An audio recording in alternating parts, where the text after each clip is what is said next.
आज ये वीडियो काफ़ी दिन बाद मैं एडिट कर रही हूँ। ये था नवरात्रि का पहला दिन जिस दिन मैं लखनऊ से विदा ले रही थी। तो थैंक गॉड कि मैं नवरात्रि के पहले दिन अपने घर पहुँच जाऊँगी। सुबह 5:15 बजे की हमारी ट्रेन थी जिधर और से मन ये करे आपका 4:30 चलिए। बजे ही मैं विकास नगर से निकल करके चारबाग के लिए जाते हुए रूबी को टाटा बाय बोला। और ये हमारे वंदे भारत की ट्रेन थी 5:15 बजे की, जो कि मतलब करीब 8-8 घंटे की है। और अभी तो खाली थी लेकिन बाद में भर जाएगी। बट इस ट्रेन में सबसे बड़ी बात ये है ना कि हमारी सीट और चाचा जी की सीट मतलब जस्ट अगल बगल वाली ऐसे नहीं है। हाँ, थोड़ी दूरी पर, बट एक ही रो में है हम। तो मुझे सर से पल्ला लेके बैठना पड़ेगा। तो वंदे भारत ट्रेन में हम थे, सोने की कोशिश करें कि कुछ देर बाद ही 7:30-8 बजे के आसपास में नाश्ता आ गया। और यहाँ पे आप देखो मैं दुल्हन वाले गेटअप में हूँ। तो नाश्ते में आलू का पराठा, मफ़िन, चाय इत्यादि थी। सब खा पी करके दोबारा सो गए। और ये मैं यहाँ पे व्यू निहारती हुई, मुझे बहुत नींद नहीं आ रही थी और बीच में मुझे भूख लग गई थी। मुझे लगा शायद खाना नहीं आएगा। तो जो मेरी मफ़िन वगैरह बचा करके रखी हुई थी, मैंने धीरे धीरे खानी शुरू करी। और सब देखो कैसे सो रहे हैं भाई, मतलब लिटरली। और अभी हम हरिद्वार जब पहुँचे तो हरिद्वार पे गरम गरम नाश्ता यहाँ पे लोड हुआ, मतलब खाना। और खाने में हमें यहाँ पे काफ़ी सारी चीज़ें मिली, हमने खाया पिया भी और 2 बजे हम घर पहुँच सो गए। मैं फाइनली बैक टू होम और घर की हालत इतनी गंदी पड़ी है, जैसे लग ही नहीं रहा था कि यहाँ पे कभी कोई इंसान रहता भी था।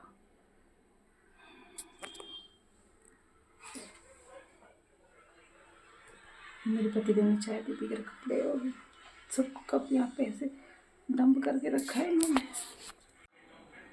धूल की एक मोटी परत जमी हुई है। ये भगवान, मैं कैसे बर्तन धुलूंगी जो इतने गंदे हो चुके हैं।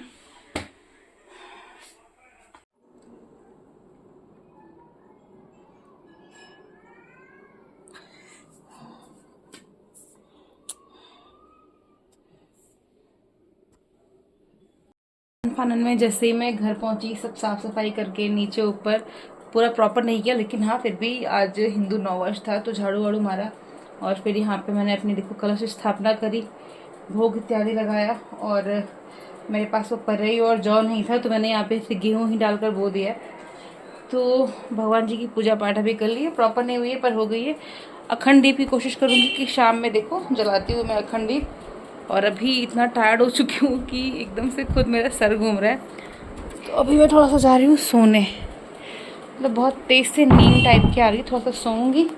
और मौसम काफ़ी अच्छा है यहाँ का, मतलब जैसे कि यूपी में तो ये हाल था, लखनऊ में तो खास करके कि वहाँ पे मतलब आप बिना पंखे के रह ही नहीं सकते थे, ऊपर का पोर्शन था उसके बाद भी। बट यहाँ पे अभी जब हम आए तो हमें सच में पंखे की ज़रूरत नहीं पड़ी और चीज़ें हो गई हैं। तो मैंने सुबह के लाइट वाइट बंद कर दी है, मैं कुछ देर के लिए लेटने जा रही हूँ और सो के उठूँगी, फिर देखूँगी क्या क्या करना है। अभी देहरादून आकर के अभी बहुत सारी चीज़ें हैं, बहुत सारा काम है जो करना है। I miss Lucknow. शाम हो गई थी, सोकर उठी, नीचे गई, काढ़ा बना करके दिया चाचा जी को और उनको मैंने दिया पापड़ वापड़ भून करके। फिर अभी आज तो हिम्मत नहीं है कि मैं बैठ करके प्रॉपर वाली पूजा करूं, बट फिर भी एक अखंड ज्योति आज मैं जला देती हूँ। तो उसके लिए मैं यहाँ पे ये बना रही हूँ बाती। और देखो कब तक जलेगी, जब तक जलेगी जलाने की कोशिश रहेगी मेरी ये अखंड ज्योति।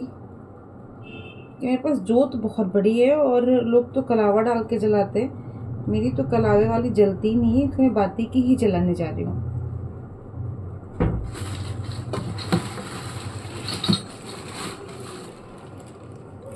ये बिल्कुल न्यूली मैरिड मेरे पास अखंड ज्योति रखी है।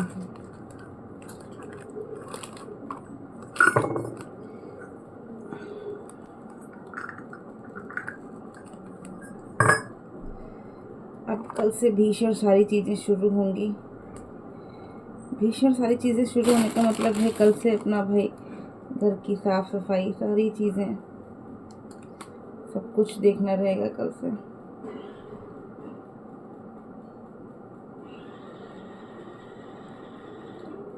इधर से जाएगी उधर से कुछ पता ही नहीं है किधर से जा रही है।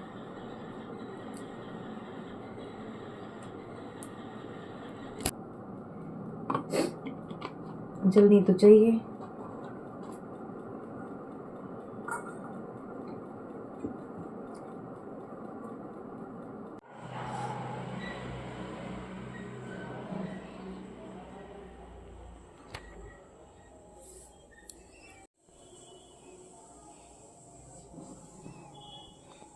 कमरा साफ़ करने के बाद चाचा जी थोड़ी देर के लिए हटे थे, मैंने फटाफट कमरा साफ़ किया, वहाँ पे चीज़ें पूछी पाछी। अब पति देव आए हैं, दूध लेकर आए हैं, तो मैंने इधर चाय चढ़ाई है। आलू हो चुका है, आटा मार के रख दिया है, चावल भिगा दिया है, दूध अभी गर्म करना है, बर्तन सारे साफ़ हो गए। आरू काम नहीं कर रहा है तो पानी हमने मंगाया है। और बाहर भी अभी जो गद्दे शद्दे थे उन्हें उठा करके छत पे पहुँचाइए, तो धीरे धीरे सारी भीड़ साफ़ होगी। बट हाँ, जो धूल की मोटी परत जमी हुई थी वो एटलीस्ट ख़त्म हुई। ये देखो, तो थोड़ी बहुत चीज़ें हैं, कालीन वगैरह धुल के डालनी है, सब धीरे धीरे स्लोली ही होगा सारा सब कुछ।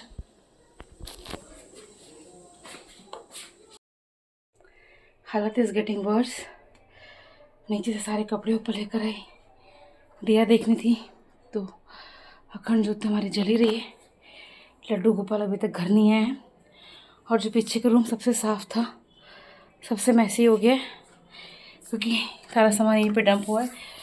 आखिरकार बेडरूम तो भाई नहीं फैला के रख सकते हैं, तो बेडरूम को ठीक करना बहुत ज़रूरी था। यहाँ पे सारी ब्लैंकेट पड़ी हुई है, बट अभी चल रही हूँ। दाल हो चुकी है, सब्ज़ी हो चुकी है, चावल एक सीटी दे दिए, एक और सीटी चावल दे दे, फिर रोटी सेक के चाचा जी को खिला के बर्तन वर्तन साफ़ करके इसी टाइम में रख दूँगी, क्योंकि सुबह भी बहुत सारे काम है। अगर मैंने पौधे और बालकनी नहीं साफ़ करी तो भी।